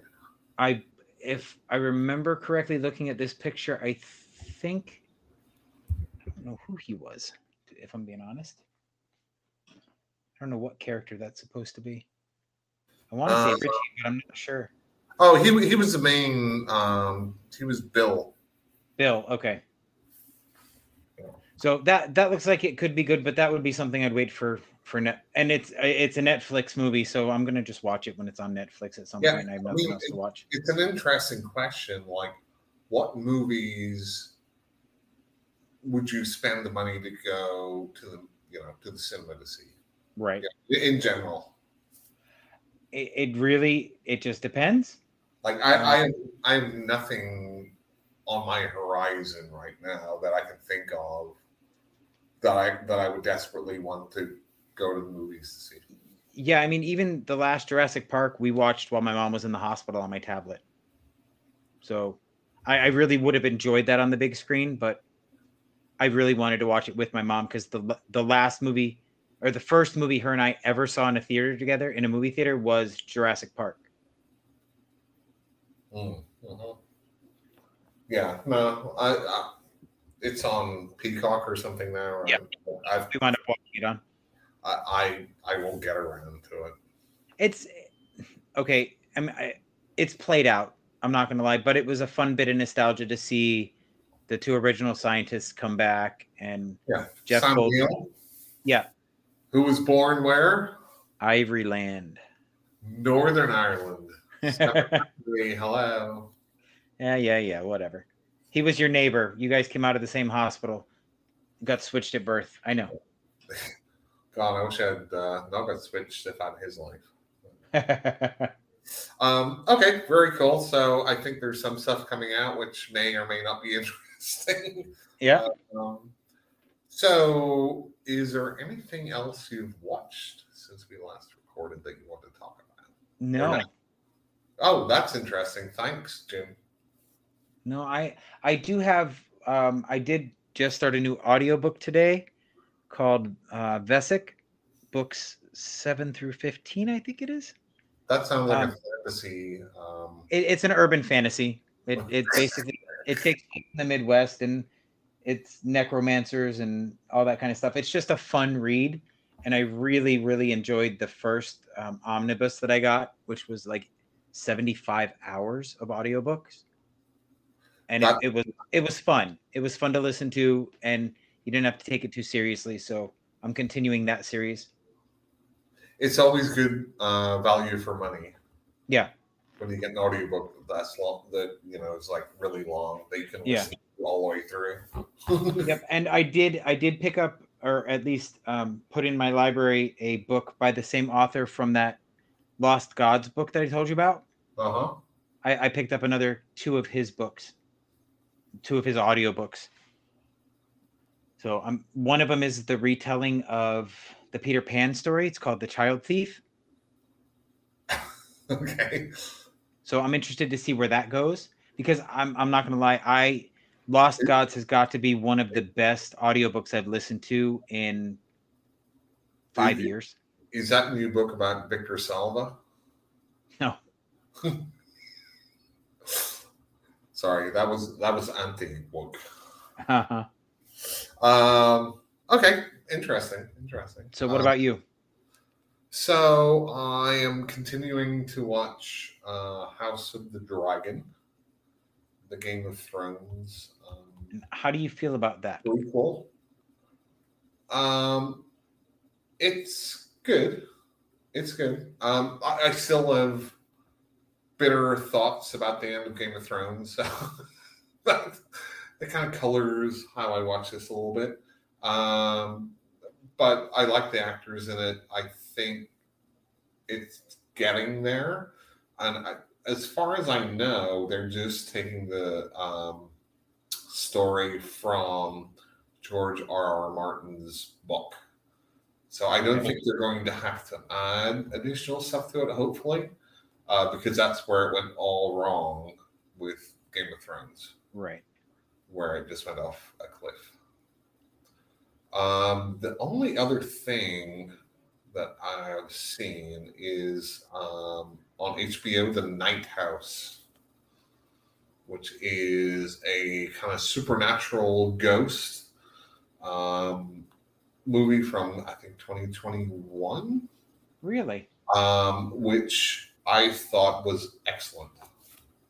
I'll have to look that up, because I do enjoy ghost movies. The lead actress, I think her name's Rebecca Hall, is absolutely amazing in it. The story is, it's a bit of a slow burn, but the way it moves along is captivating. And again, her performance really just kind of pulls it all together. Right. It takes you down a road where there's no spoiler. This is a setup. It kind of tells you at the start. So she is a teacher who, her husband kills himself. Okay, it just says widow. It didn't say that in the synopsis. Right. I just Well, when you start watching it, it's a spoiler. But yeah, of course.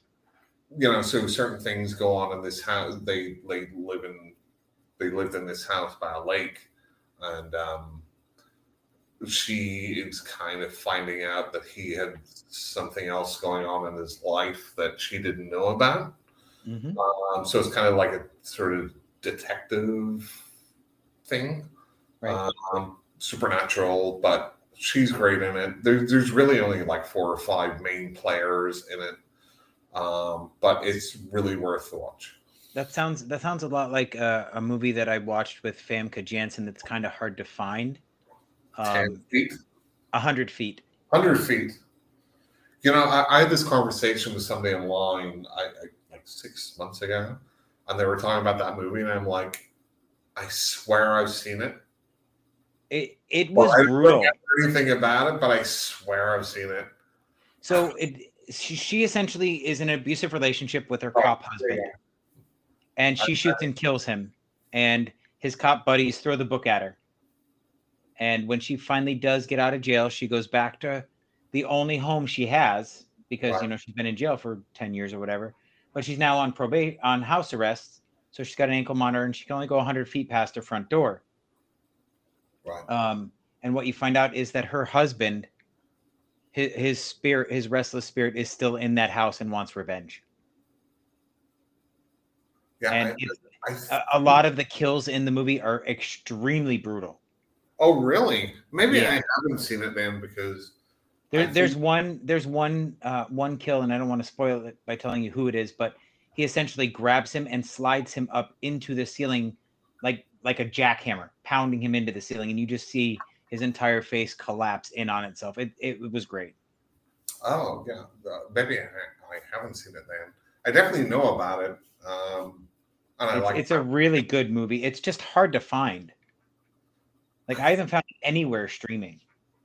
I think it was on like Amazon Prime a while ago, and it must have been on my list, but I don't think that I ended up watching it.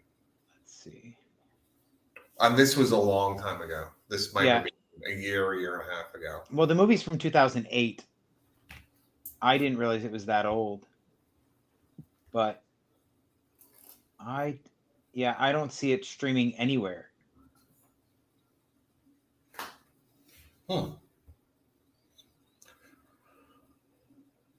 Other than that, I've just been watching football. I'm sorry? Football. Or is hang on, Jim. Soccer. Oh, that football. Gotcha. But I have been watching a little bit of American throwy catchy ball too. Handball. It's handball. Right. Throw the ball to me. Okay. It's football. Football practice. Where can you see this? It is not streaming. You have to buy the DVD off Amazon for $6. It's way too expensive for my kids. I know. What do you think? I mean, where's our? I would buy it. I think it's that good. Listeners, please send me some money. Oh, do you want me to enable donations now? Is that what you're asking me to do? Yeah, from our two listeners. I have strictly sworn off monetizing this podcast. I'll just have you know, even though the app we use to record wants us to so badly. I've listened to podcasts for so many years, and I'm like, I would never charge somebody. But I get it. I mean, I just don't think some people have a lot of listeners, and I just don't think we're there yet. I don't think we've reached that level. No, I don't even want to do that. I would never. Like, it's just us talking. Like, exactly. Who the fuck wants to pay us to do this? Well, I don't know if it's really us talking. It's really just you making fun of me when I misuse a word.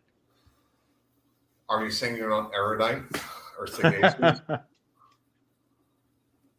Sometimes I feel like I'm like Diogenes here. You know what I mean? Why do you feel like Diogenes? Because I'm like carrying a candle around looking for an honest person. Get to know your mythology and your history. I haven't studied mythology in many, many years. It's more history than mythology. Whatever. Even still. Anyway, okay. Will we try and get to these movies from last time? Or, hey, and this is a question to basically Jim's mom and everybody else that's listening. What sort of things would you like to hear from us? Do we dive into movies too deep? Or do you want more content like this? Or what do you want? We're happy to talk about any sort of horror shit. Or just argue about wokeness. Yeah. Or my misusing of that term. Yeah, Jim and Mark's Woke Podcast. I am not changing this name, son of a bitch. Well, I'm offended.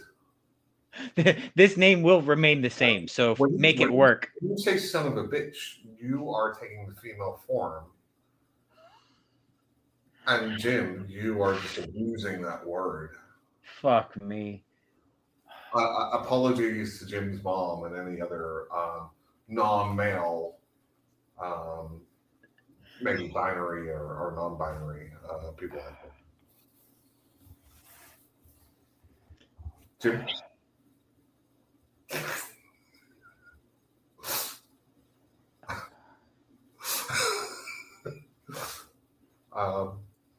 Jim, are you woke? I have no response to that. Hello, Jim, you woke? Okay, look for us on wherever you find your podcasts, and don't ever misuse a word in front of Mark.